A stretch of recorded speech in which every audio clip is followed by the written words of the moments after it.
بسم اللہ الرحمن الرحیم۔ السلام علیکم۔ یہ آج سے تقریباً 30 سال پہلے کا واقعہ ہے جو میرے ساتھ پیش آیا۔ میں اپنی نوکری کے لیے سکھر آیا تھا۔ یہاں میرے ماموں رہتے تھے تو کچھ دن میں ان کے گھر ٹھہر گیا کہ جب تک کہیں اور میرے رہنے کا بندوبست نہیں ہو جاتا تو ماموں جان کے گھر میں کئی سالوں تک نہیں آیا تھا۔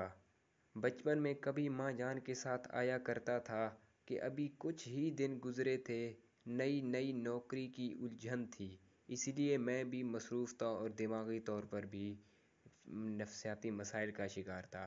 ایک رات میں دیر سے گھر لوٹا، کھانا کھا کر میں اپنے کمرے کی جانب بڑھا تو مجھے ایسا محسوس ہوا کہ کوئی اوپر کی جانب گیا ہے، یعنی اوپری منزل کی جانب گیا ہے۔ میرا کمرہ زینے کے سامنے تھا اور اوپر ایک کمرہ تھا جو بند پڑا تھا۔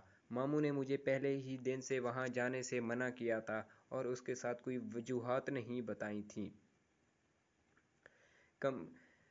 وہاں یہ سوچ کر میں اوپر چلا گیا کیونکہ مجھے کسی نے بتایا نہیں تھا کہ کون جا رہا ہے۔ کمرے کے باہر پہنچا تھا کہ اندر سے مجھے کسی کے ہنسنے کی آواز آئی۔ دل بری طرح دھڑکا۔ فطری تجسس تھا کیونکہ یہ انسان کی فطرت میں ہے۔ فطری تجسس کے باعث میں نے دروازہ کھولا۔ اندر کوئی بھی نہیں تھا۔ میں نے نظر گھما کر چاروں جانب دیکھا۔ کمرہ عرصہ بند رہنے کی وجہ سے گرد آلود ہو رہا تھا۔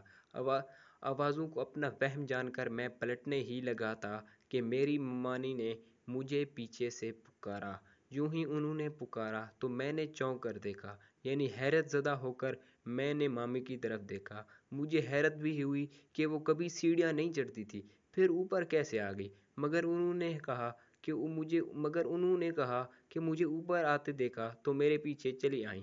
مجھ سے پوچھا تو میں نے بتایا کہ مجھے لگا کوئی یہاں آیا ہے، میں یہی دیکھنے چلا گیا تھا۔ خیر میں ان کے ساتھ نیچے آنے لگا۔ ابھی 2-3 سیڑھیاں ہی اتارے ہوں گے کہ مجھے محسوس ہوا کہ کوئی میرے پیچھے پھر ہنسا ہو، مگر وہاں تو ممانی تھی۔ میں نے ڈرتے ڈرتے اپنی گردن گھمائی اور میرے ہوش اڑ گئے۔ میرے پیچھے ممانی کی بجائے ایک جھلسے ہوئے چہرے والی لڑکی کھڑی تھی جس کی آنکھیں سرخ تھیں۔ خوف زدہ میں سیڑھیوں سے نیچے گر پڑا۔ وہ آہستہ آہستہ میرے پاس آ رہی تھی۔ میری آواز حلق میں ہی رہ گئی تھی۔ بامشکل میں چیخا تو میری آواز پر میری ممانی اور ماموں اپنے کمرے سے بھاگے آئے۔ میری حالت بہت غیر ہو چکی تھی۔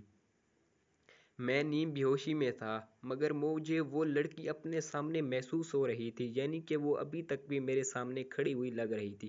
ماموں شاید سمجھ چکے تھے کہ مجھے کیا ہوا ہے۔ انہوں نے مجھے دم کیا اور اپنے کمرے میں لے گئے۔ کچھ دن بعد جا کر میری حالت بہتر ہوئی۔ میں نے